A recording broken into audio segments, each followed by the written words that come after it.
নয়, তৃণমূল নেতা হলধর আরির খড়ের গাদায় আগুন ধরিয়ে দেওয়া হয়। নতুন করে উত্তেজনা বেরমজুরে, সেই ছবি আপনাদের দেখাবো, যেখানে খড়ের গাদায় আগুন ধরিয়ে দেওয়া হয়। গতকালই দায়িত্ব দেওয়া হয় হলধরকে, দলের নতুন দায়িত্ব দেওয়া হয় বেরমজুরে তৃণমূলের যুগ্ম আহ্বায়ক হলধর আরি, আর তার খড়ের গাদায় আজ আগুন ধরিয়ে দেয়। বিক্ষোভ দেখান গ্রামের মহিলারা। তাই করবে না না না না।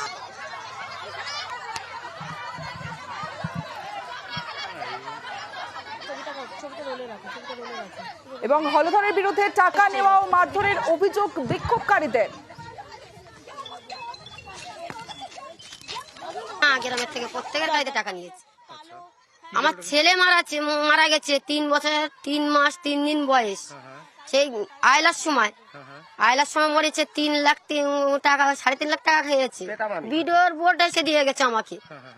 ভিডিওর বোর্ড এসে যদি দিয়ে যায়, ভিডিও ক্যামেরায় যদি হয়ে যায়, খবরের কাগজ যদি দিয়ে যায়, তাহলে সে টাকা পাওয়া যায় না। আইলার মধ্যে সে টাকাটাও পর্যন্ত ও খেয়ে নিচ্ছে। ও তো আর বিজেপির বিরুদ্ধে গন্ডগোলের অভিযোগ হলধর আরির।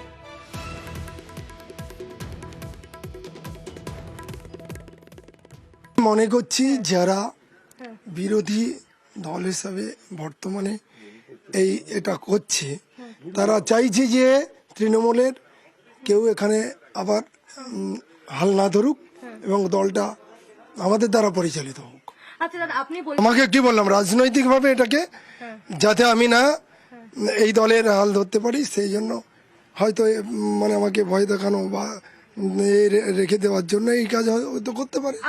কোনো রাজনৈতিক দল চাইবে, বিশেষ করে বিজেপি এই মুহূর্তে যা অবস্থা করছে, তাতে করে এটা স্বাভাবিকভাবে তারা এটাকে দমিয়ে দিতে পারলে এই দলটা দমিয়ে যাবে, এখানে সংগঠন আর গড়ে উঠবে না, এটাও হতে পারে। তৃণমূল নেতার অভিযোগ বিজেপির দিকে, তবে অভিযোগ অস্বীকার বিজেপির। বিজেপি এখন প্রতিবাদের ভাষা, কিন্তু অগ্নিসংযোগকে কেউ সমর্থন করে না, এটা অনভিপ্রেত ক্ষোভের বহিঃপ্রকাশ হচ্ছে। এটা স্বতঃস্ফূর্ত ক্ষোভ, সেটাকে প্রশমিত করবার পরিবর্তে বিভিন্ন মন্ত্রীদের পাঠিয়ে যেভাবে বক্তব্য রাখা হচ্ছে, তো তাতে আরো তো পরিস্থিতিটাকে তারা উড়িয়ে দিচ্ছেন। এর থেকে বেরিয়ে আসতে হবে। প্রত্যেকেই শান্তি চায়, প্রত্যেকেই বিচার চায়।